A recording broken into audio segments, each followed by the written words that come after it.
నా మొర ఆలకించయ్యా. నీ దృష్టికి ఏదైనా నేను పొరపాటు చేస్తుంటే క్షమించు బాబు. నువ్వు నన్ను చూస్తూ ఉన్న దేవుడివి, నీకు మరుగై నేనేం చేయగలయ్యా అని పశ్చాత్తాప్తుడై ఏడ్చాడు. హిజ్కియా, నీ కన్నీళ్లు నేను చూశాను. ఆయన కన్నీళ్లు చూస్తాడు, ఆయన కన్నీళ్లు తుడుస్తాడు, ఆయన మన కన్నీళ్లలో ఉన్న విలువని గుర్తిస్తాడు. ఆమేన్, హల్లెలూయా. ఆయన దగ్గరికి వచ్చిన వాళ్ళు ఆయన నిలబెట్టాలా. ఆమేన్. ఆయన చూపు నీ మీదకి మరలించుకోవాలా. హల్లెలూయా. ఆయనకు విజ్ఞాపన చేయాలి. హల్లెలూయా.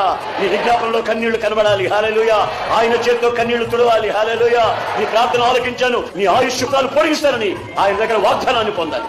కనుక నా ప్రియమైన సహోదరులారా, ఇదిగో నా 2 చేతులు దండం పెట్టి మీకు చెబుతాను, ఆయన సన్నిధిలో నీవు ఏదో ఒక ప్రత్యేకతని అనుసరించి అనుభవిస్తూ ఆయన దగ్గర నుంచి పొందే ఆ మహిమగల ఆశీర్వాదాన్ని, ఆయన వాగ్దాన పరిపూర్ణతని నువ్వు మెండుగా నిండుగా అనుభవించాలని లేఖనాలు హెచ్చరిస్తాయి.